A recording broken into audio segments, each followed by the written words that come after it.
Hello, thank you for joining. We're going to get started in a minute talking about the studies of Leonard Schulz, the 12 studies of Leonard Schulz, opus 47. Opus 40. They were composed in 1840, so in the middle of the 19th century. And Leonard Schulz is probably a name that is not so familiar to a lot of people. He's quite an obscure figure, but I think these studies are really fantastic and unfortunately overlooked. I hope that I'll sort of convince you to, or encourage you to have a look at these. Please let me know. You can say hi in the comments if you like, or just let me know if you can see and hear me okay. Like that would really help me out, if you don't mind. So what I thought I'd do, I don't want to talk too much in depth about every study, because that each study on its own could take a long time. So I'm just going to talk briefly about each one. There is a preface in the book, which I have translated, and it's on my website. If you go to free materials, or I might send you a link later on where you can read the translated preface. Basically, this edition was published. It's a modern publication which was republished in the early 20th century, in the early 1900s. And by this man, Joseph Zuth.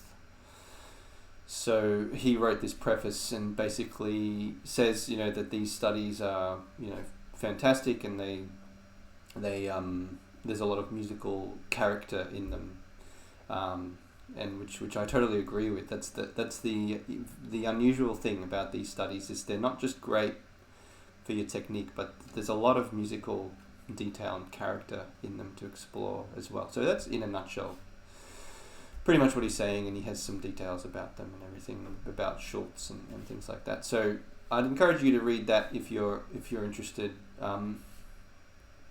because I really want to talk about the music, get straight into the music. So please do let me know if say hi if you like, or let me know if you have any questions at any time. So the studies, the studies are in some ways progressive. They sort of progress in difficulty and length and complexity. Although the first one, I think, is quite it's quite a challenge in some ways.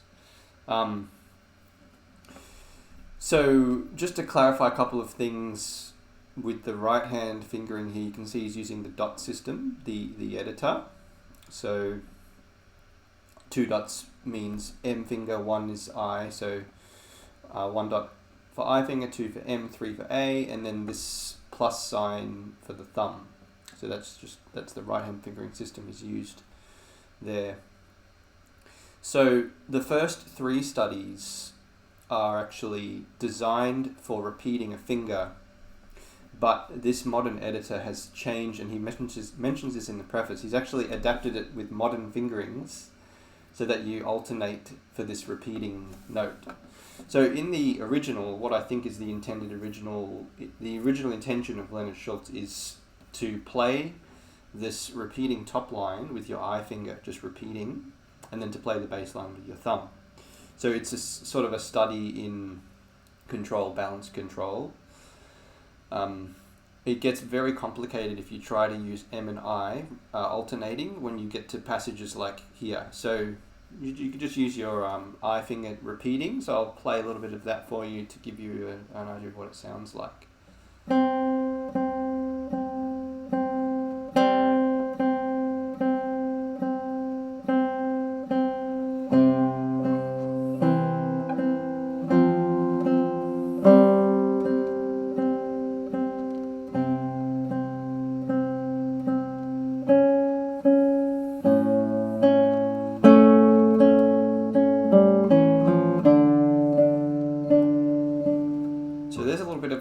But it's quite a dramatic piece, and right off the bat there's some interesting harmonic things to talk about.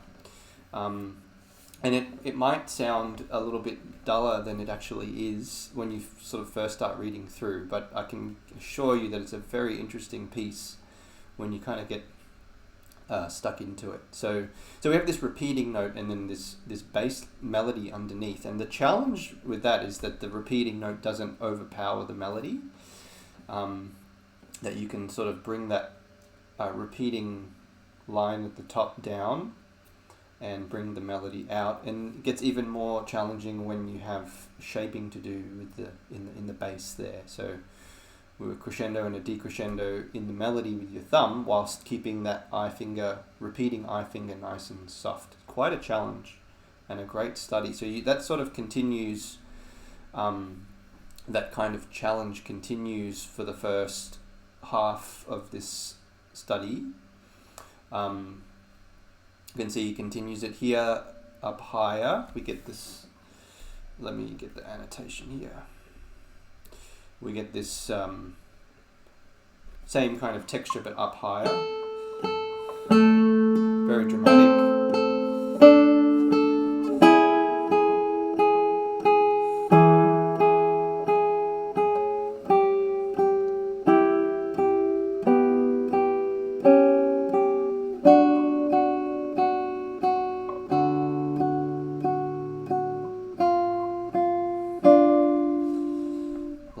So again, that idea of controlling the balance of the two fingers is really crucial and really challenging, especially when you have, your eye finger on the top string playing forte is quite challenging, to get a nice solid sound, not solid tone on the eye finger.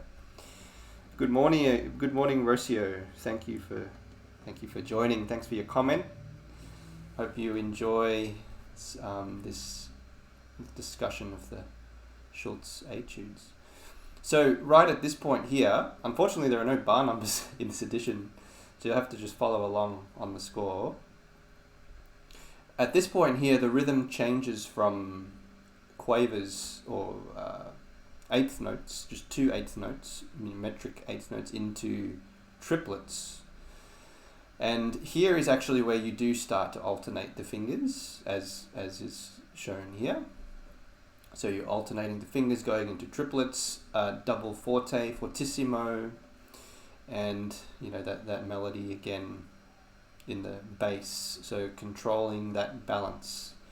You don't want those repeating notes to overpower too much. You want that bass to come.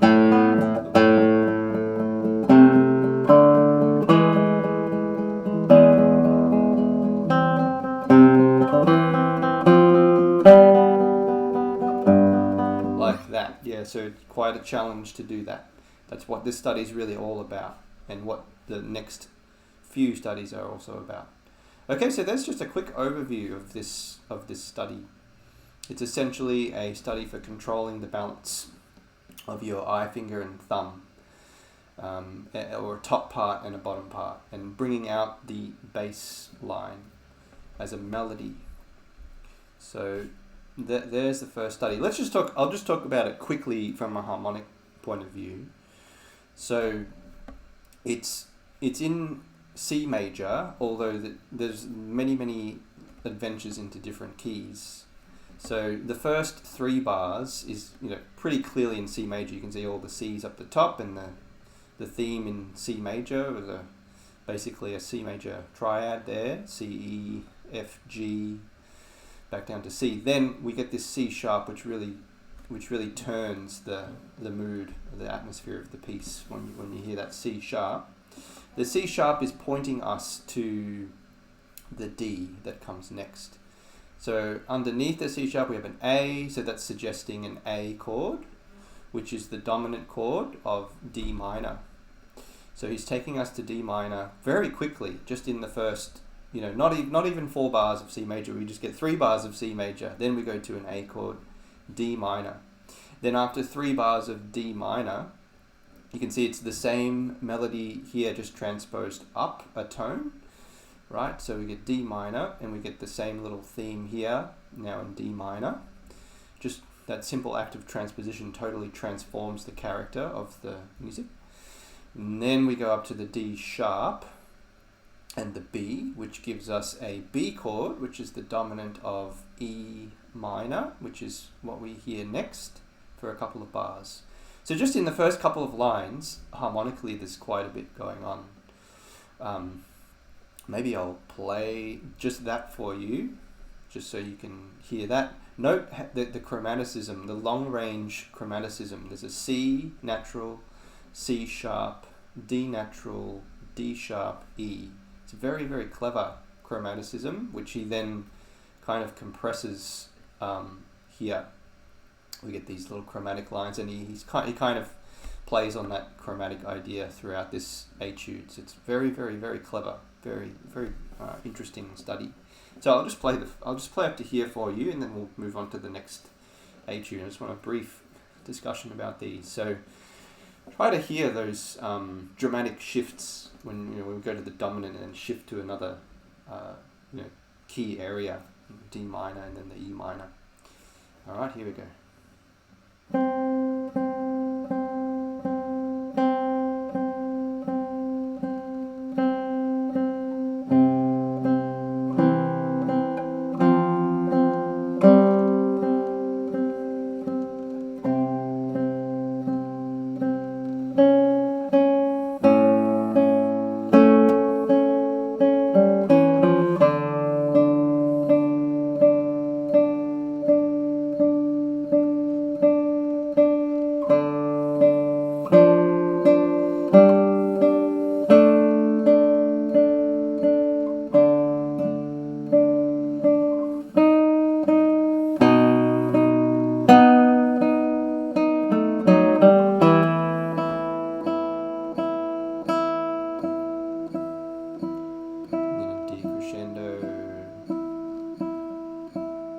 And then another shift in character.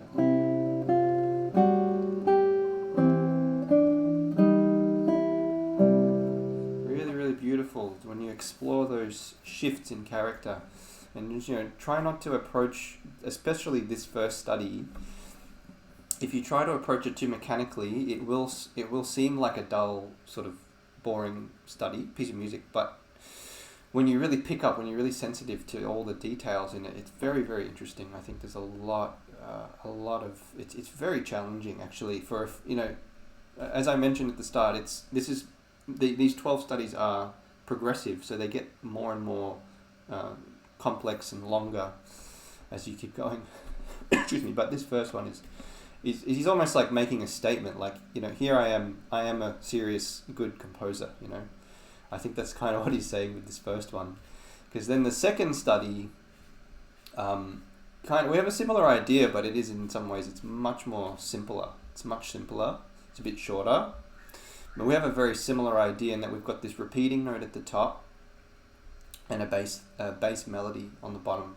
This time, again, there's two dots. These dots mean right-hand fingering, so 1 dot's I, 2 is M, 3 is A.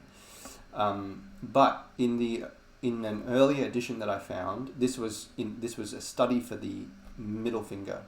So the first study for the I finger, that's the one doing the repeating note.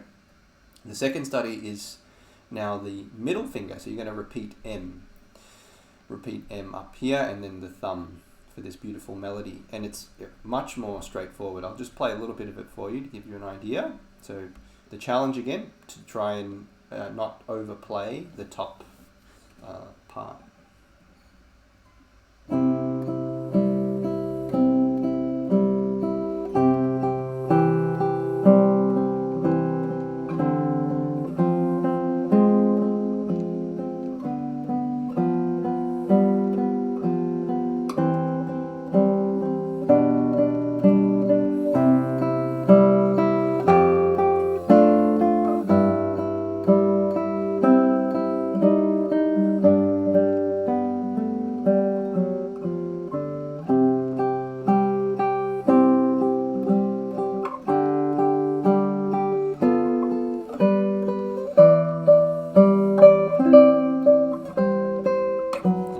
So on. It's so beautiful. I just want to keep playing it.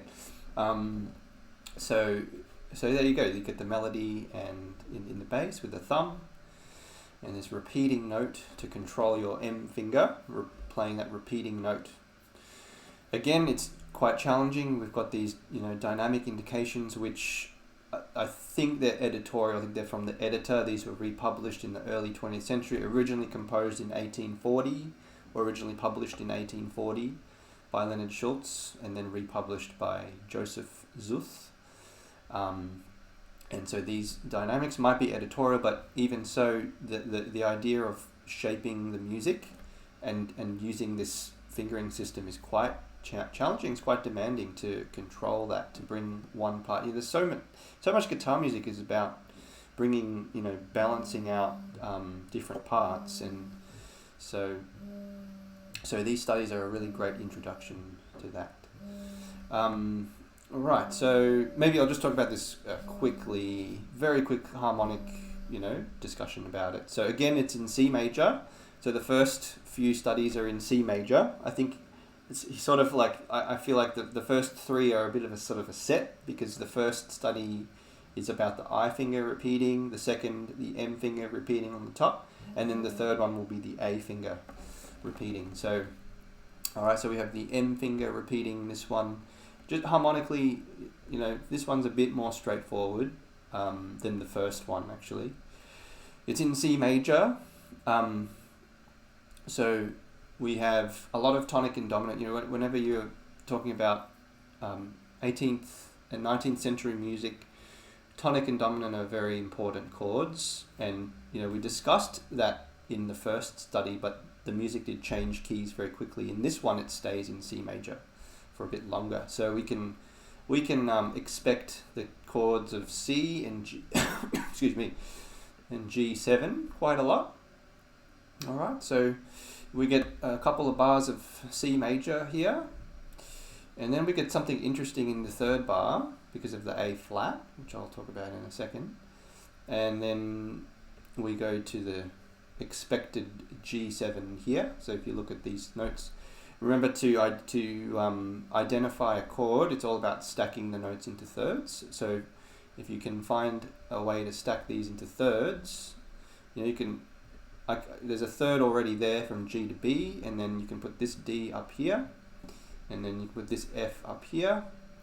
That gives you G major, GBD, plus a minor seventh, G to F natural, which gives you a G7 chord. Which is sometimes referred to as a major minor seventh chord. So that's the G7, and then this one with the A flat is quite a beautiful one. We have D F A flat C. So we have a it's quite an unusual chord. I think we would call this a Neapolitan sixth, where you have a flat sixth there, the A flat. Alright, so that's what creates that interesting sound. It's almost like F minor, which, if you think of the key of C major, the tonic is C, the dominant is G7. The other important chord, of course, is the subdominant, which would be F. And in this case, he's kind of just made it, if you want to think about it this way, he's just kind of made it F minor, which would be F, A flat, and C.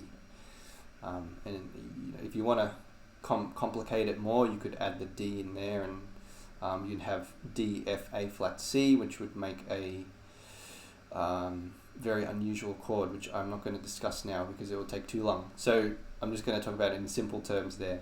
You can think of it more like F minor. A lot of the times in harmony, chords can be reinterpreted or substituted with other chords because they're so close together. When there's like one note different, they can often function like other chords. So essentially, we get a sort of a 1-4-5-1 progression here. C major for 2 bars, we can call this F minor for 1 bar, and then we get the G7 for a couple of bars, and then back to C here.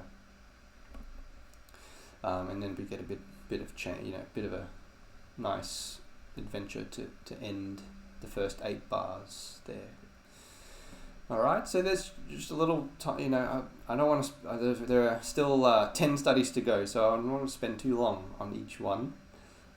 As I said, you could spend a whole session just on one study, because there's so much in them.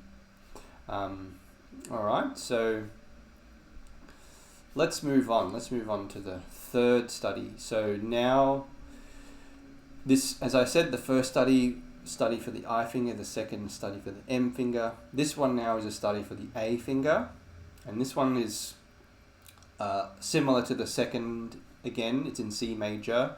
We've got this repeating note on top, but the most contrasting thing here is that the melody is now in the middle, and that's the challenge of this one. Quite a challenge here. We have 3 individual parts. We have a bass line with the thumb, a top voice that's repeating with the A finger, and a middle moving melody with the I finger. So let me play you a bit of this. Just play the first couple of lines or so.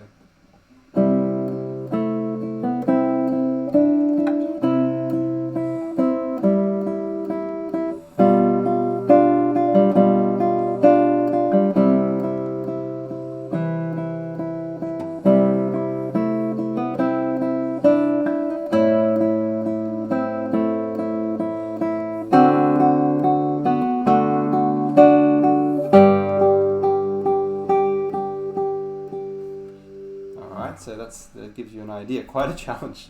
I caught myself using some of the M finger there, but I think it's good to try and be pretty strict about that, where the top voice is the A finger, bottom bass notes with the thumb, and then the middle voice with the I finger.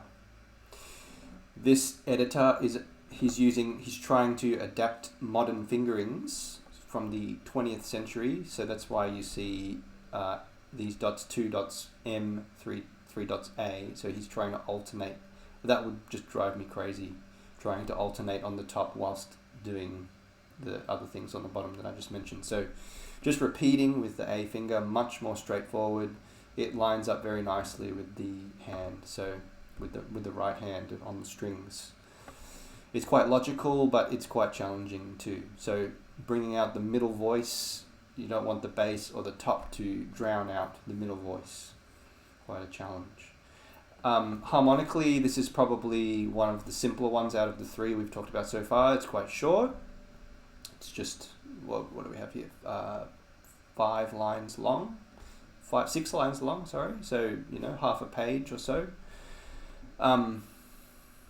So we're in C major, and as I mentioned, you want to think about especially tonic and dominant, C and G7, which he uses pretty much, in the first section up to this point. Up to here, we get those are the only 2 chords we see. So he starts off with a C chord here, and in the second bar we go to a G7 here. If you just stack these notes all together like that, you'll probably recognize, if you've done your Giuliani right hand studies. Sometimes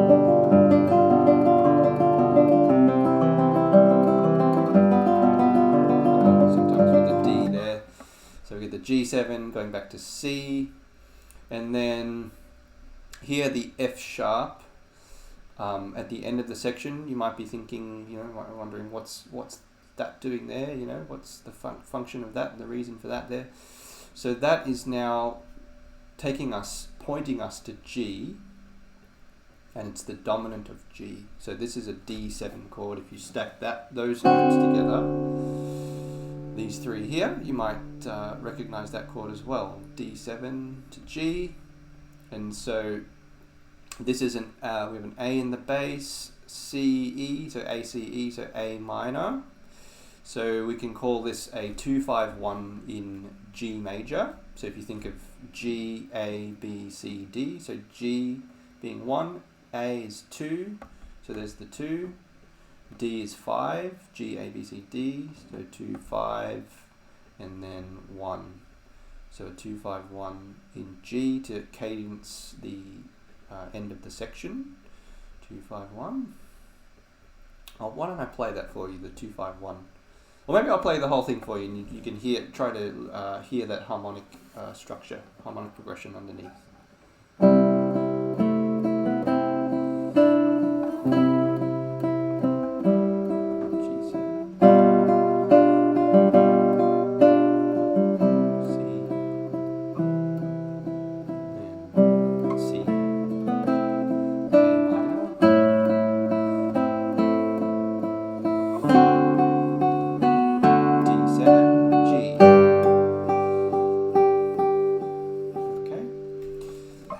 Typically, the dominant chord is the point at which the music will gain more intensity. So, you could do a little crescendo and then a nice decrescendo there, to using that information to, aid your interpretation. And same here, you could start to crescendo up to the D7 once you've identified it's going to G. You might want to point out that it's ending on G, so you could finish it strong if you wanted, or you could finish it weaker like that. But I think whatever you do, as long as you do some sort of, you use this information somehow, I think it's better than not doing anything at all, because all that's marked here is piano, but that doesn't mean play everything piano. There's so much to explore, and that's what learning your harmony can really help you with, informing your interpretation. So, hello, someone has just said hello a few minutes ago. I'm not sure what your name is, but BBR, thanks for saying hi. Please let me know if you have any questions as we go through. I'm going to try and fly through here. So we've talked about the first 3 studies. There's kind of a set. These 12 studies are progressive. In a way, they get more and more challenging, more and more complex, longer, greater in length. The first study focused on the I finger, repeating the I finger and having a melody in the bass. It's quite dramatic. I think it's like the composer saying, "Here I am, I'm a serious composer." The second study is also in C major, this time with the M finger on top, repeating a note, and the melody in the thumb. Again, little bit simpler harmonically. The third study is a little bit more complex, because now we have 3 parts. The melody is now being played with the I finger, repeating note with the A finger, and then we have also a bass line with the thumb. And I've talked about, if you play something in any key, whatever key it is, think about the tonic and dominant chords, because those are the 2 most likely chords that you'll find, or the 2 most frequent chords you'll find. And generally music, goes like that a lot of the time. If you go from, the tonic will be restful and the dominant will be more, it will have more tension, will be more dissonant, and a point of intensity. So there we go. There's a little summary of the first 3 studies for you. So now we start to head into different territory with the 4th study. I'll just play this for you, and you'll maybe hear how different it is to the first 3.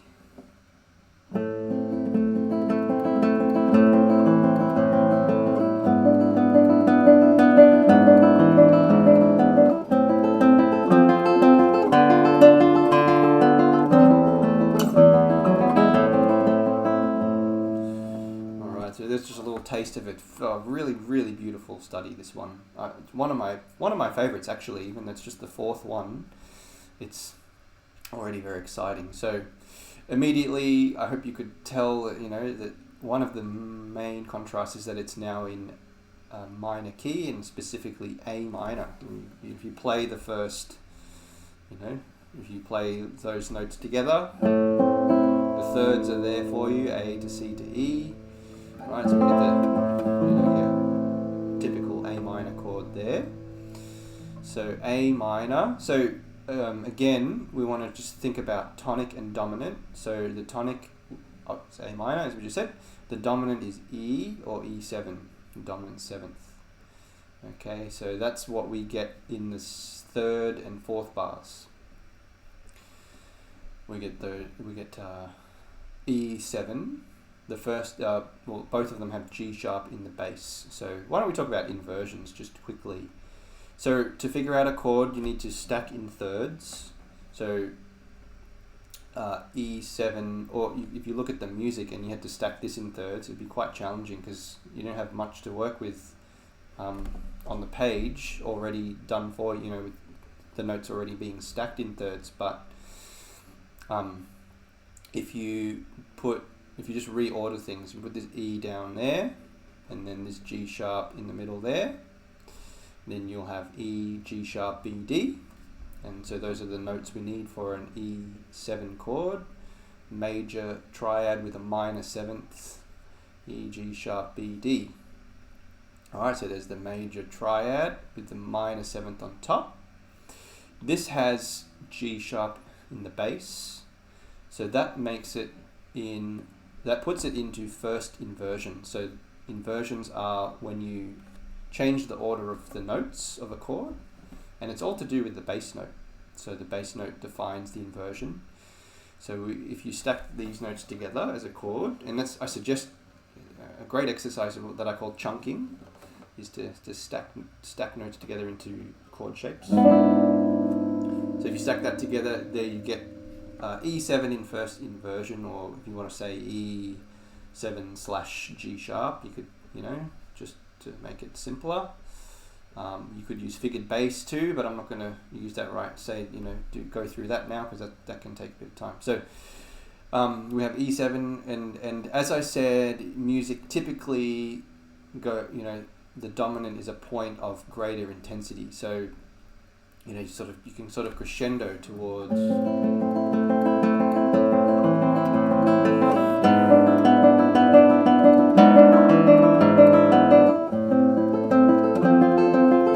Changes.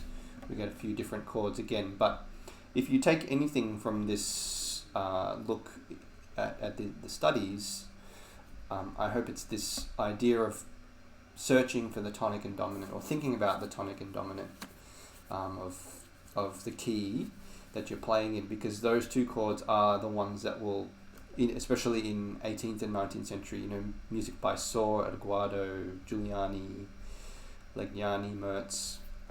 Those are the two chords that you're going to find mostly. You'll find them very, very often, very frequently. A good composer will do interesting things with those chords.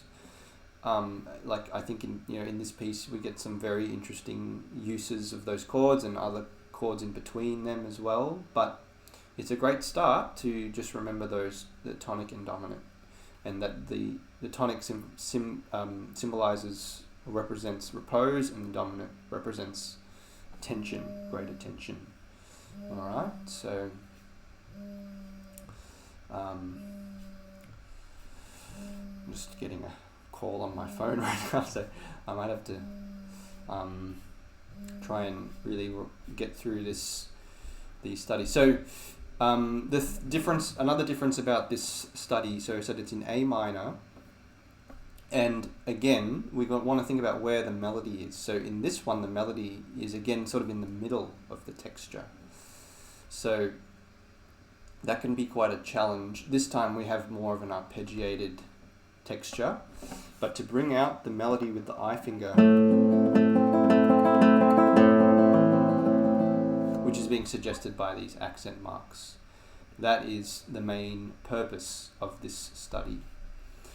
About halfway through the study, things change a little bit, and we go into the parallel major key, A major, and the melody then goes on the top.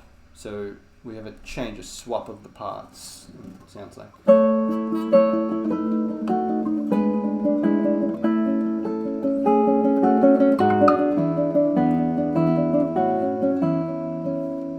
A really gorgeous melody there on the top. Alright, so and then a little bit later the music goes back into A minor, creating a sort of a ternary form structure, ABA. Form has a lot to do with keys, so if you identify different keys and they happen to form different sections, then it's most likely that that is the form. Alright, so there's a little bit about that study. Let's look at the next one, study number 5. It's getting a little bit more, challenging here. We get allegro, so faster tempo, we get these repeating notes, and now the melody with the thumb. So I'll play a little bit of this one for you.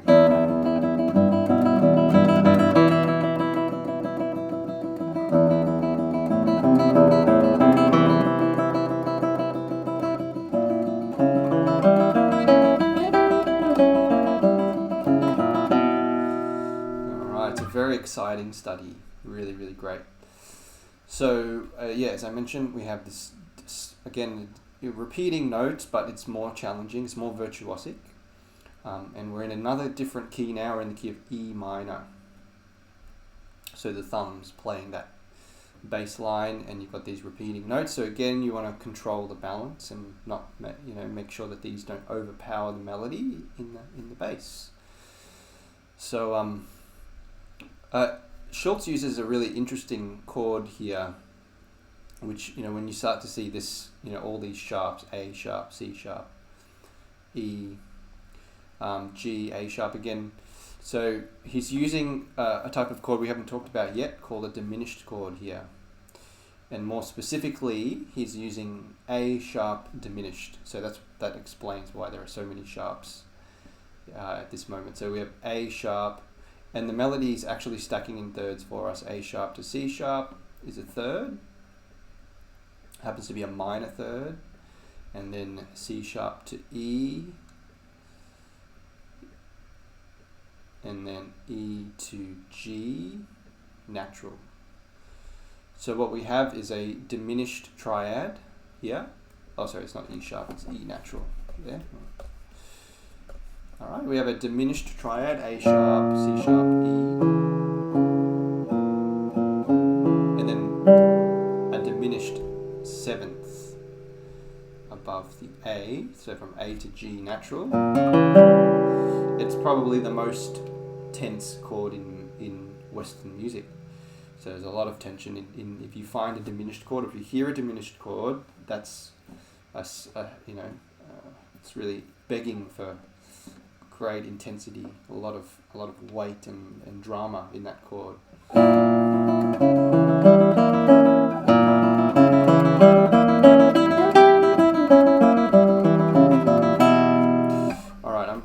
I have to apologize here because I have to take a very important call right now. So I'm just going to I'll be right back in a few minutes.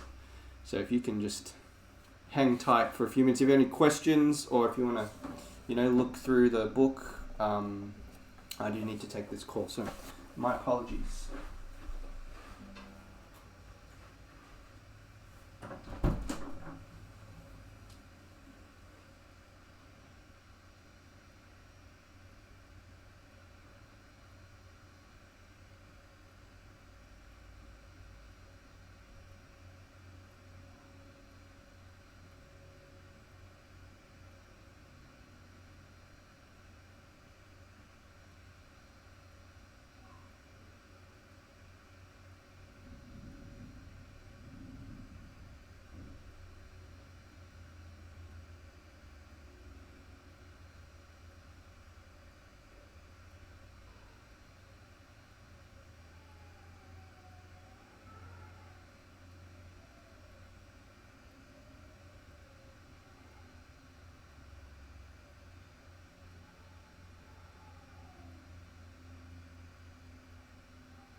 Alright. Sorry about that. I don't know if anyone's still hanging around, but alright. Let me get back on track here. Alright, so yeah, just had to take a call there. Alright. So excuse the interruption.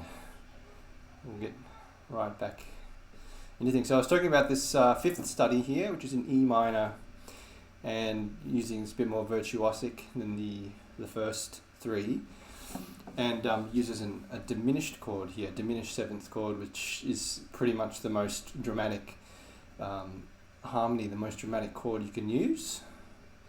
So the diminished chord is when you have let me try to explain this simply. If we change this from an A sharp to an A diminished, it will be a bit simpler. So if we just change it to A, everything down a semitone, everything down a half step, C, and then we'd have E flat, and then we'd have G flat, if everything was down a semitone. Alright, it would sound like this. Okay, so what we have is a diminished triad, which is when you have a minor third and a diminished fifth above the root. So, A, C, E natural is a chord you'd probably be familiar with, A minor. But if you change that E natural to an E flat, you get diminished A diminished, just a triad. And then if you want to add a seventh, you've got a couple options, but a fully diminished seventh has a diminished seventh above the root note. So you can think of it this way. From A to A is an octave. From A to G sharp, if you go backwards, would be a major seventh. And then from A to G natural would be a minor seventh. And from A to G flat is a diminished seventh. So that you can kind of work backwards from an octave to work out the quality of that note, to work out if it's a major seventh or a minor seventh or a diminished seventh. So diminished triad plus diminished seventh equals diminished triad plus diminished seventh equals a fully diminished seventh chord. And it sounds like, in this piece, it sounds like this.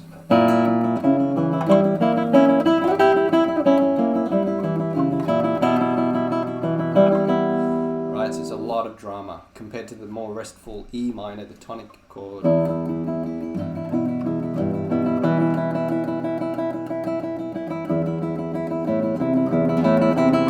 It's interesting too because he's going from E minor and then he's going to A minor, starting on the E, A, C, E.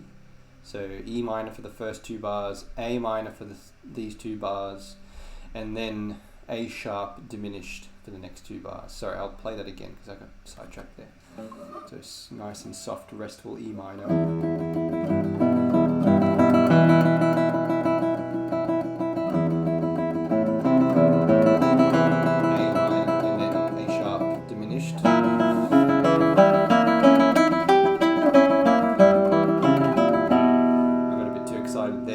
Try that again.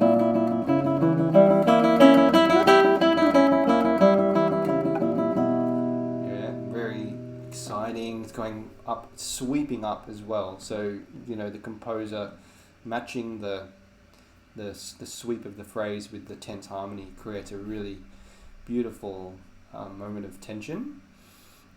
So A sharp diminished from A minor. I was going to talk about something else, which is.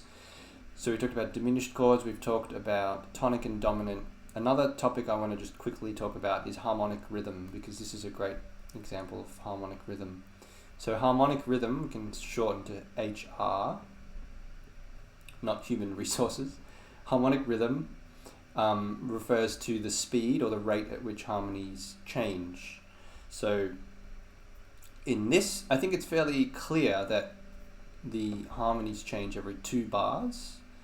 And usually, not always, but a lot of the time, once a harmonic rhythm is established, it will stay that way for, you know, most, if not all, of the piece. And any passages or any measures that change, that depart from this original harmonic rhythm, will probably sound quite exceptional. They'll probably sound you know, a bit striking because of that. So we have this 2-bar harmonic rhythm.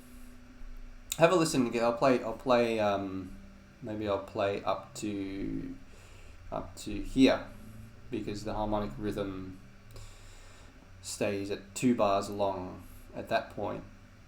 And maybe, actually, why don't I play the next bar as well, because the harmonic rhythm changes in this bar, and see if you can hear the effect of that. So 2-bar harmonic rhythm at the start, and then it changes here.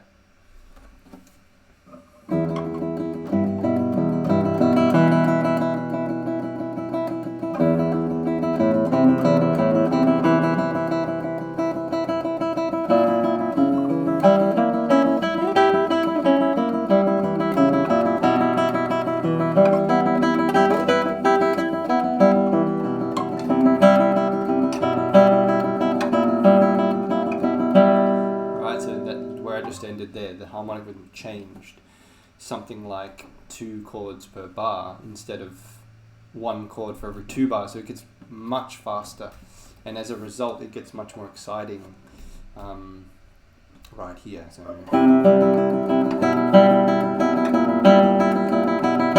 he's not only changing the harmonic rhythm, but he's adding syncopation by placing these accented notes, accented crotchet beats, long notes on the offbeat.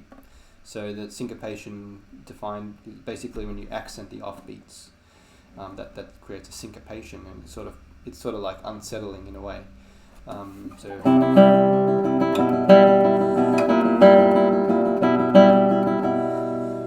Really cool effect there, matching the change of harmonic rhythm. You know, it's a sign of a great composer, I think. All of these, everything that I've, you know, I think, you know, if you look at this piece and you study it, I think you'll see, the more that you study it, the more you'll come to realize what a great composer Leonard Schulz was, as demonstrated in these studies.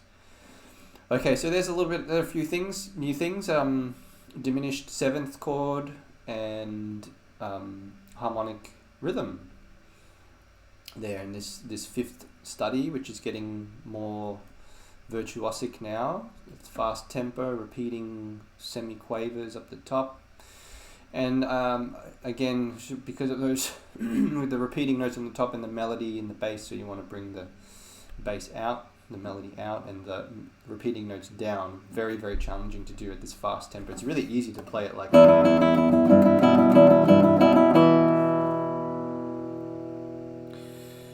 just had a question here. Could this piece be read or studied as a tremolo piece? You could, but it would take quite a bit of altering to do that.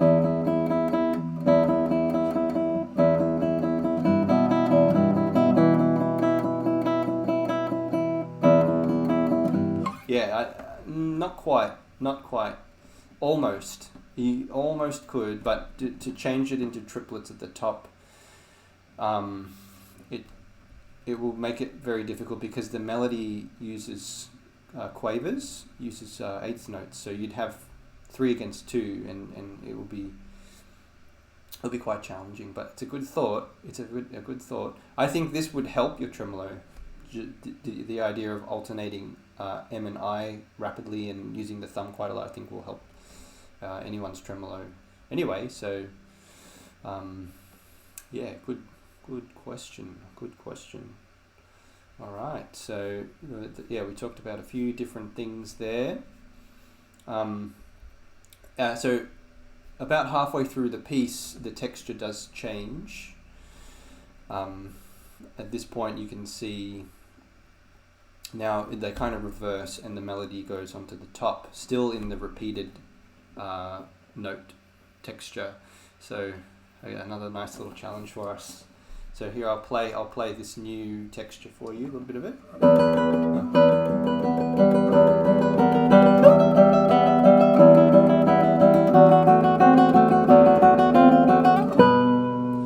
Alright, so again, now it's quite challenging to now swap, because the bass voice with the thumb is quite active, you know, playing on every quaver. You want to bring the melody out, so it's quite easy. It's really easy to overplay those notes and make it sound like that, but you want to do the reverse.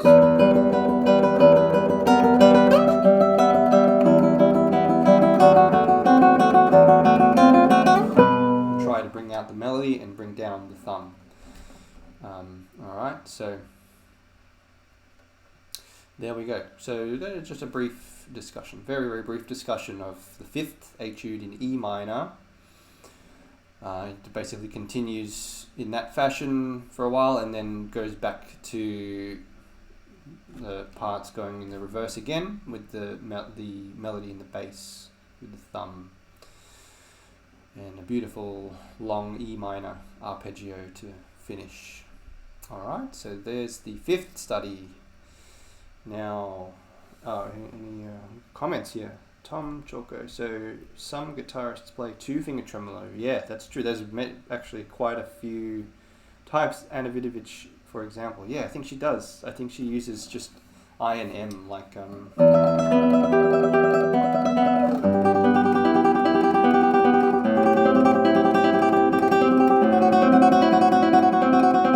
which is quite good. I think it can result in a pretty strong tremolo.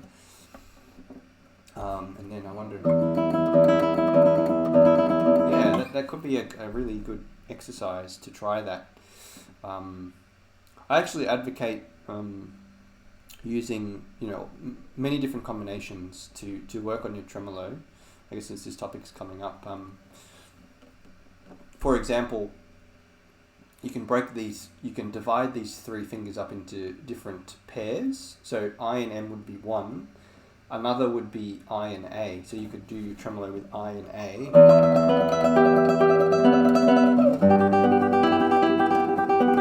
And then the most challenging one would be M and A. So you could do P, M, A, M.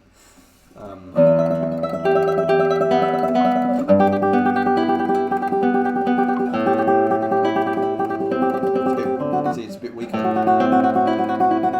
struggle with that a lot more. I probably need to get back into practicing that kind of thing. So, and then you could do the reverse of all those. So you could do P, I, M, I, and then P, M, I, M. So that would be the I and M pair with the thumb. And then you could do I, A, which would be the next most challenging one. P, I, M, I, or P, A, I, A. And then you can do the most challenging, in my opinion, P, M, A, M. Or the reverse P, A, M, A. If you want to get even more complex, you can use the pinky as well, and then that leads to five-finger tremolo, and you can also do the same thing with pairs using the pinky, so P, I, C, I, P, M, C, M, and P, A, C, A. But that's, I don't want to get talk about that too much, because that's a whole other topic. But thanks for bringing up any questions or comments. I'm happy to try and follow through with. So thank you, Rocio and Tom, for your comments. Really appreciate it. All right, so now we're going on to the sixth etude, and this is a very, very beautiful one. This time it's in the key of G major, so the relative major from the previous study. The fifth one was in E minor. And again, we have this idea of the repeating notes, but this time it's andante. And this time the challenge here is the melody. If you can see, the moving part is in the middle voice. So when a melody is in the middle voice, it's usually one of the most challenging areas to bring out a melody on the guitar when it's in the middle, because the top and the bottom really like to project. They really cut through, and the middle can get very easily drowned out. So I'll just play a little bit of this for you to give you an idea of this sixth study in G major. So I'm going to try and use the I finger for the middle voice, although I might cheat a little bit and use the M finger too. And then, hold on. Yeah, I'm going to use the A finger for the top. I'm going to use M and I for the middle voice and thumb for the bass.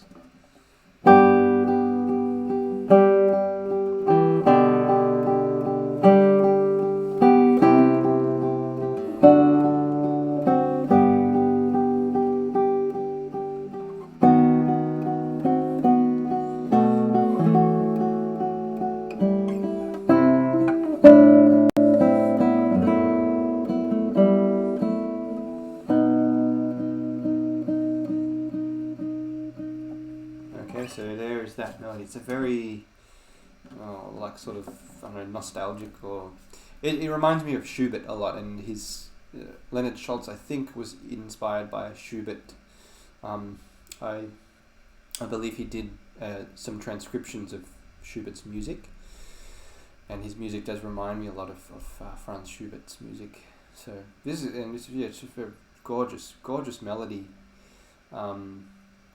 So something I want to talk about just briefly here is the idea of practicing melodies on their own, because this comes up a lot with my own practice and with my teaching with students. So I think it's really important to know where the melody is at all times. Otherwise, you're not going to really know what it is that the listener is supposed to pay the most attention to.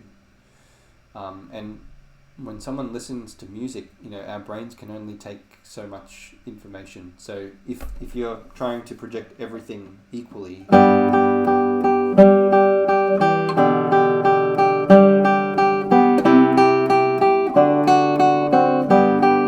it becomes really difficult to understand the music. If you can try to bring out the melody.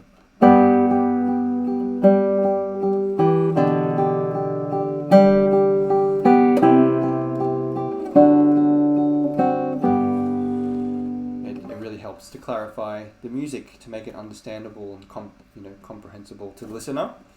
And a great way to do this is to practice the melody on its own. So if we did that here, this is partly why the beaming is so important. So we have these beams going up, this bass note has its own beam, and this middle part has its own beaming, and that's why you get things like this, where they look like they're separated, but they're actually played together, but it's the editor trying to separate them in terms of the voicings and saying that that's a different voice to that one. All right, so let's hear the melody on its own. This is what the melody sounds like.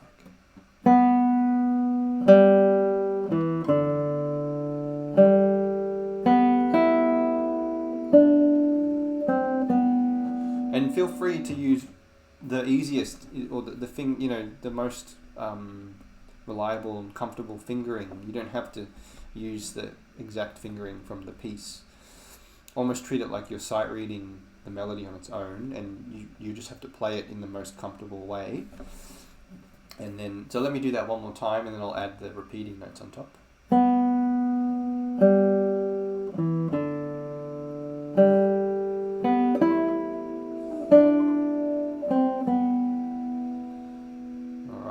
So now I'll add the other notes.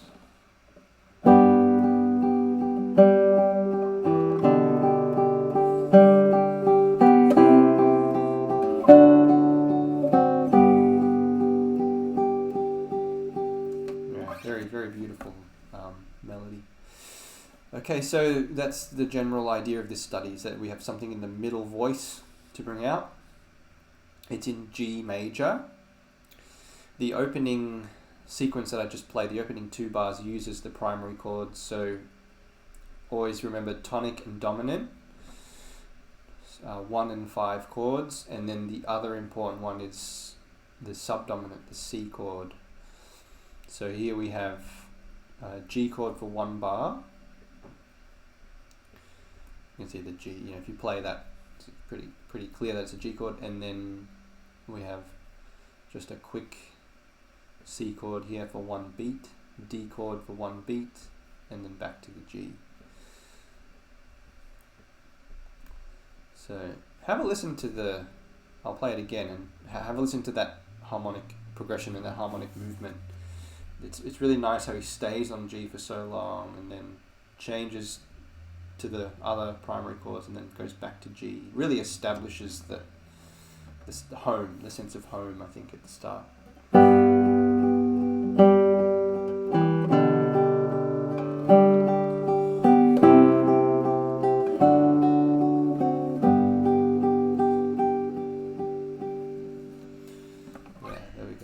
Very beautiful. So simple. It's just using the 3 primary chords, but when you arrange it in this way with a beautiful melody in the middle and repeating notes on the top and a beautiful bass line, it all comes together very nicely. It does quickly take a turn. You see this D sharp, and that D sharp carries on. There's another D sharp there for a little while, D sharp. So we now move into the key of E minor very quickly.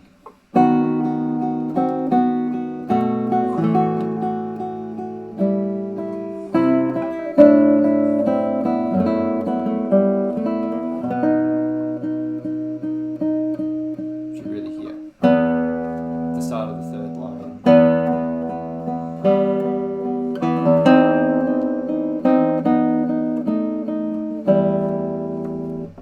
E minor really arrives there.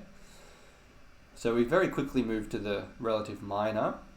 So again, Schulz, I think, is really displaying in this kind of slower piece. You know, they often say that a great composer is really identified by his ability to compose a beautiful slow piece of music.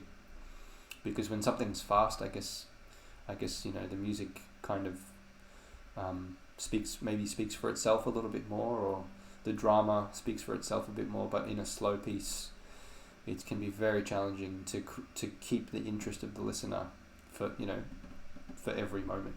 So, all right. So it goes into E minor, pointed out by the D sharp. You know, if you see a sharp recurring for a number of bars, it happens to be the same note. I suggest you think of the note after it, and that's probably the note that it's going to. So we're seeing a D sharp here. We see it again over here, D sharp. So the note above D sharp is E, because that sharp is the leading note, the leading tone that's pulling us up. So it's going to pull us up to the E. So if I go back to the first study where I talked about some similar things here, where we had this C, we're in C major, we had a C, and then a C sharp, and I said that C sharp's pointing to D, so that's that same principle again. The C sharp is pointing us up a note, C sharp points us up to D, and then we get a D sharp, and the D sharp points us up to E. So especially if it's like for an extended, this is a C sharp for a whole measure, so it's not just like a little passing note, it's a foundational part of the harmony. So just a quick example off the top of my head there. Alright, so back to the 6th study.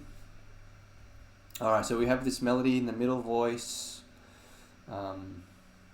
Still, he keeps that going in E minor though, for the majority of this section up until here. And then we get this new section here, it's like a B section. And we get these really twisting melodies. So I'll play some of this for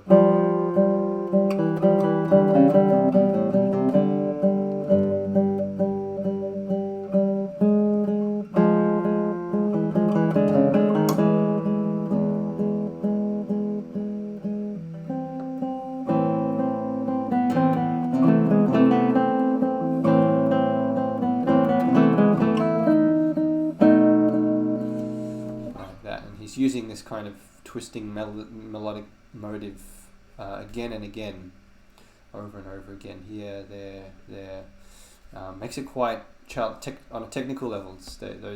Those can give you a little bit of strife, but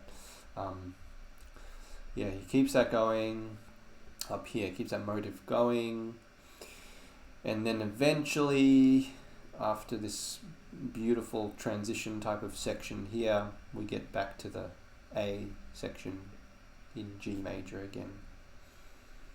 Alright, back into G major. Very, very beautiful study. Again, it's mostly focused on bringing out or controlling the balance of a given texture, where the melody is and where the other voices are, and trying to bring out the melody. And just to remind you, a great practice method is to practice the melody on its own, identify the melody, practice it as though that were all you had to learn, using whatever fingerings you like, and then try to put the parts on top, and you'll probably play it quite differently to if you've never done that process before. So alright, there we go. That's the 6th study in G major. So the 7th study, again now Allegro. We get the repeating notes again, but this time fast, so this one's a bit more virtuosic. I'll play a little bit of this for you. 7 out of 12, just have a few to go after this. So I'll play this first section because it goes quite quickly.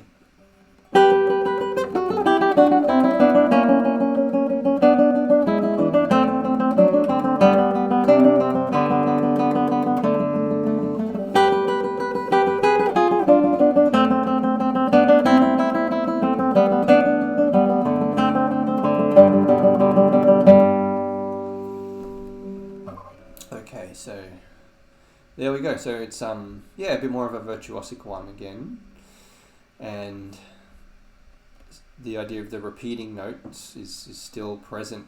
It's present for a lot of these studies. So this time we have the challenge of bringing out these two. We have these two voices here, and I guess the question is, which one is the melody? Is it the repeating one? Or is it the one?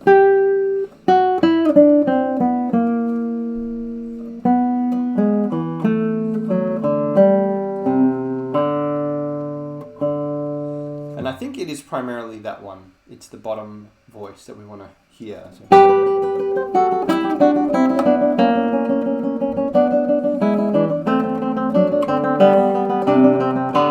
But the top voice is so close to capturing our attention that it's almost competing, it's almost fighting with this bottom voice. So quite a challenging one to make a firm commitment about what is the melody. Sometimes the melody is sort of the less obvious of the less obvious one, and I think this is the case for that. So challenge here to try and bring out this sort of bottom part, and not have the top part overpowering it. You don't want to overpower like that, but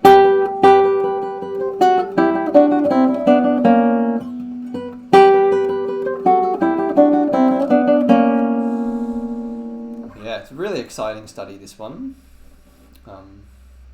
Alright, so again, this one's in G major. It starts on the notes G and B. I think for this one, intervals are a bit more relevant to think about rather than harmonies. So at the start here, he's using thirds. So if you count the distance from each pair of notes, G to B, G, A, B, a third, and then F to A, F sharp to A is a third, E to G is a third, and so on. We get thirds all the way until here. And there's an exception there, and an exception there, but otherwise, and there, otherwise mostly thirds in this initial passage here. Another important interval is the sixth, which I think he'll use a bit later on, but a sixth is, we can find that here, from G sharp to E is a sixth, and from F sharp to D is a sixth, F, G, A, B, C, D, and from D to B, D, E, F, G, A, B is also a sixth. So just with those two intervals, we have thirds and sixths, we have the majority of the intervals in this first section. You can kind of, thirds, I think you can kind of just see them, like then, you know, they look pretty distinctive on the page. So we have thirds all the way here, thirds, there's a different interval, but then thirds again, excuse me, and it finishes on a G chord here at the end. So a little bit of an exception, but yeah, this is a nice study to work on intervals as well, to think about your intervals. So this first section is in G major, and just as a good composer will do, the next section we see a D sharp. Now we want to look, maybe see how long, it doesn't go on for too long, but it's pointing us here, D sharp, we get a B, we get an F sharp, so it's pointing us to E minor. The D sharp wants to pull us up to E minor. Remember, you want to go up a note. So we hear this G major, and then E minor.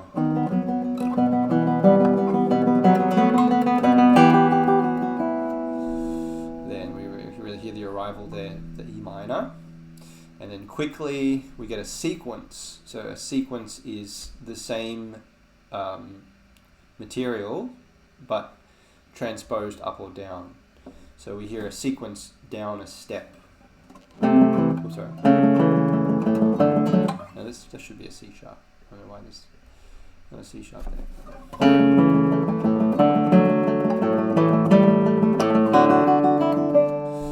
So the goal of the first one was E minor, and then if we're going down a full step, the goal of the sequence is D, and you can see the arrival of the D and the F sharp there.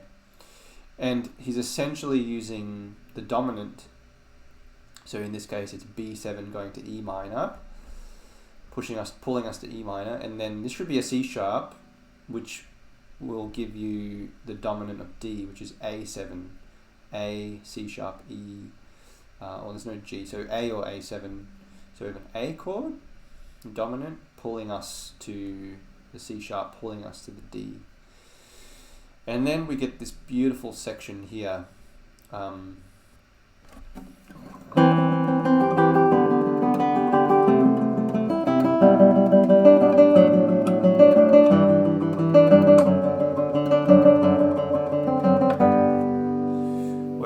I think that, you know, the melodies, we're starting to get this sort of dotted bass line, and I feel like maybe now the melody is a bit more focusing on the top part here.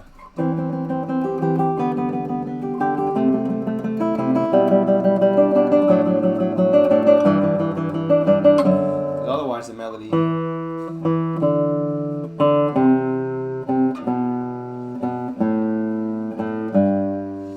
that's the melody. I don't know if that's, you know, the most interesting melody, but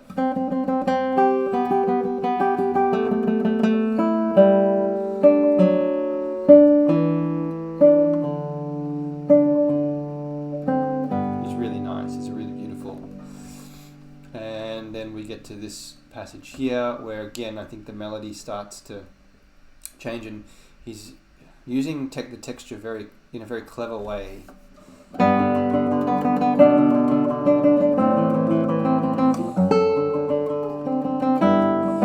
Where you get this kind of compound line where, you know, this B kind of is interrupted by the D's here.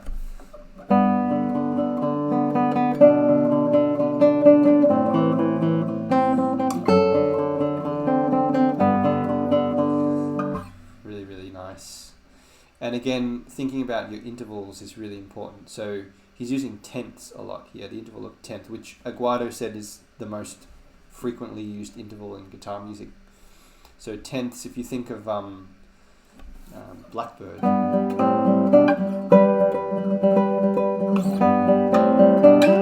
By the Beatles. That's a classic example of tenths. A more classical example is from Lagrima, where we have tenths there too. So if you count the notes from here, G, we have G to B, which is a third plus an octave. 3 plus 8. In music, 3 plus 8 equals 10. Because we're counting G as 1.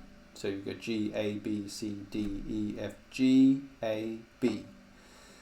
So from G to G is an octave, and then G again, 8, A, 9, B, 10. So that's your 10th, G to B.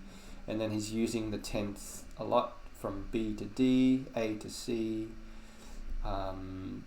That's also a 10th plus an octave actually. F sharp to A, G to B, B to D. So you're keeping these 10ths going between the bass and the first note of the melody. F sharp to A. So a good way to practice that, would be you just go find just kind of outline those intervals, and that can be a really useful way to practice. All right, so I have to get moving because I'm teaching in 8 minutes. So I have to talk about the last, what have we got, 8, 9, 10, 11, 12. 8, 9, 10, 11, 5 more studies. All right, so I'll talk about these pretty quickly. Okay, so the next study, the 8th study, is in D major.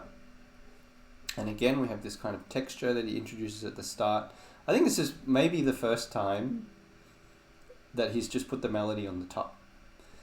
It could be the first time where he's just started a piece, melody on the top, more standard texture. So here's what this one sounds like.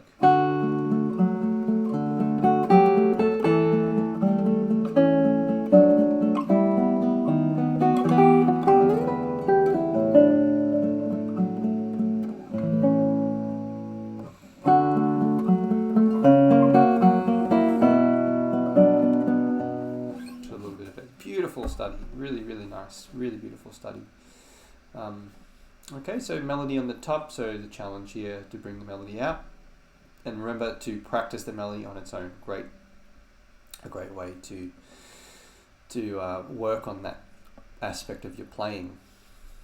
So the melody's on the top at the start, but as a good composer, I think Fernando Saw mentioned this. A good composer will put the melody in different places at different times.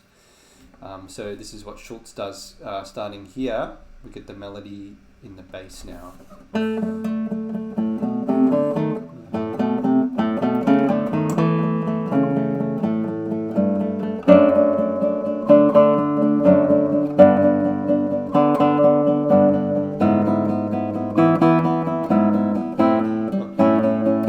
so on. So the melody goes into the bass there.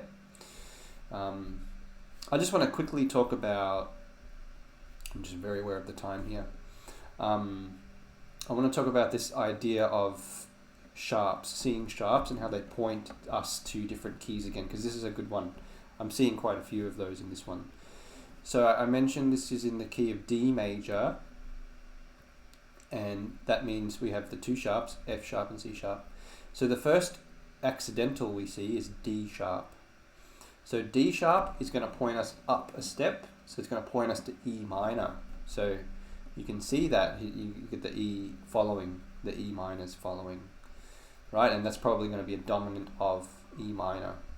So have a listen. I'll just play from the start so you can hear that.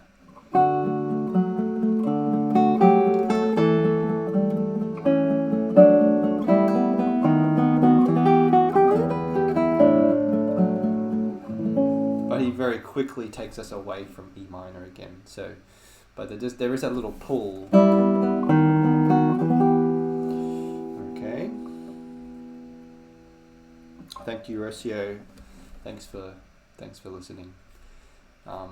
Okay, and then this A sharp is the next one. So that's going to point us up It's pointing us up a step, pointing us to B.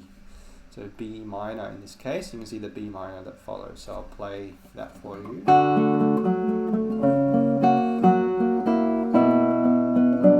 Very nice shift, isn't it, there with the A sharp. And then the G sharp points us up to A. So if I'll play from here from the B.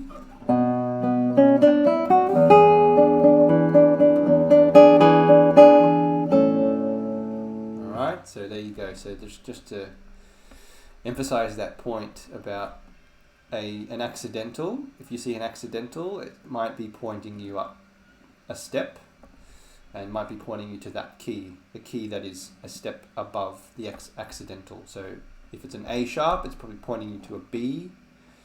Whether it's B major or B minor, you'll have to sort of figure out.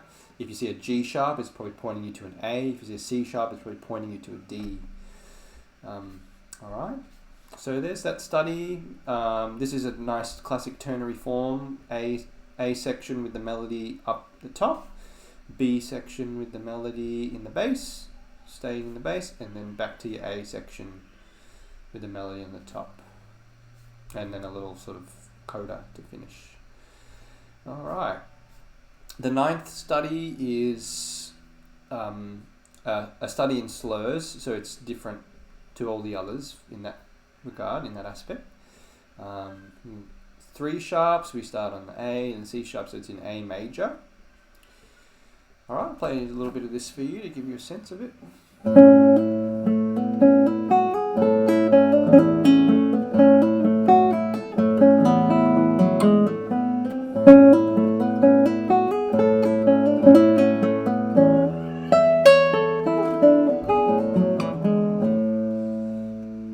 So this is quite a challenging one just from a technical point of view because of where the slurs are placed. A lot of them are placed across the beat. For example, when we get to this bar here, you can see this group of slurs there. And then this one here across the beat. And you gotta pluck, you gotta strike the E with your thumb while slurring off the beat. Quite a challenge to do that. Alright, so that's a feature of this study. It's in A major. Just for time's sake, I'm going to have to fly through the 10th and 11th and 12th studies very, very quickly. So the 10th study is one of my favorites, and this one focuses a lot on scale runs now, as you can kind of see from the start here. It's in the key of A minor. So let me play a little bit of this for you. Oh. I might have to actually end because it sounds like my 3-month-old baby is having a hard time. So I'm going to end it here, and maybe what I'll do, so I'm not so rushed, is I can talk about these last few studies another time for you. I think that'll be best. I don't want to spend just 30 seconds on each one. So I'm going to end it there. Thank you for listening, and sorry I'm cutting it short, but hope you've learnt something, and I will be in touch. I'll let you know when I'll cover the last 3 studies in a bit more depth, and I think they deserve that because they are longer, more complex, more challenging. Alright, thank you for watching, and goodbye.